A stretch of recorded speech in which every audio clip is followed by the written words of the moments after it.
Minister of Justice and Attorney General of the Federation, Abubakar Malami, says all local and international conspirators that played roles in the purported agreement that led to the country incurring a liability of $9 billion will be prosecuted. This humongous fee amounts to 20% of Nigeria's foreign reserves, a move that would deal a devastating blow to Nigeria's economy. In 2010, Process and Industrial Developments Limited and I struck a deal in which the Nigerian government will supply gas to a processing plant in Calabar, built and run by the firm. In 2012, PNID took the government to arbitration over an alleged failure of the deal and won the award, which was based on what it could have earned during the 20-year agreement and with accrued interest. And the award now tops $9.6 billion, which the court granted. The Nigerian government concludes the damages were clearly unreasonable and manifestly excessive. Well, joining me now to discuss this issue is Bloomberg certified markets analyst Ethelbert Chukwugozie. Good to have you on World Now this time. So first off, what are your thoughts about the recent judgment that resulted in Nigeria incurring a liability of $9 billion? Well, it's good to have you, and I'm glad for this opportunity to share my views. The fact is that Nigeria is a member of the global business community, and whatever obtains in the business community, wherever you play, is expected to be binding on you. It's unfortunate that almost 20% of our foreign reserve is currently being threatened because of this lawsuit, which, based on what you've just said now, the Attorney General have accepted that it's a liability on Nigeria. But we have to look at it as a business entity. Number one, if we enter into a contract with a partner to do business, the terms of that such contract is binding on us.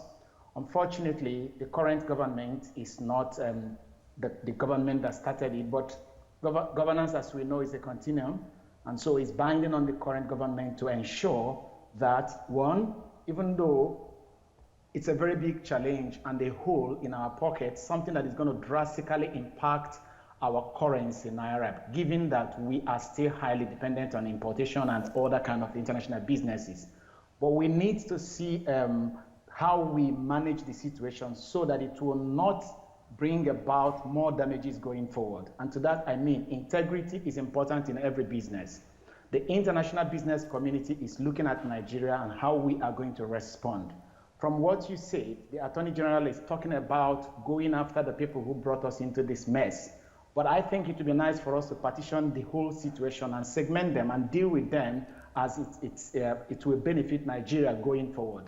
And so what we need to do, if I am to be in the position of the people who are managing our system, is to first of all ensure that we respond as a credible and responsible business entity in ensuring that we obey the rule of law and make sure that other people who are looking at us, the potential investors coming to Nigeria, will look at us as people who will respect the contract we enter, and by so doing, we can still attract investors.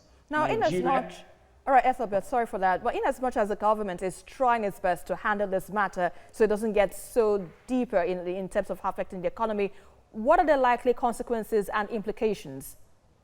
Okay, let's just say that until government has been able to achieve their purpose and the progresses they're making so far, that the status quo should be held this way.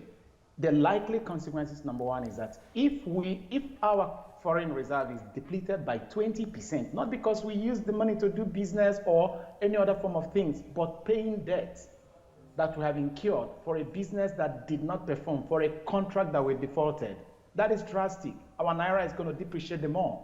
And when our Naira depreciates the more, the impact is all over. Of course, you know that we are part of the global community.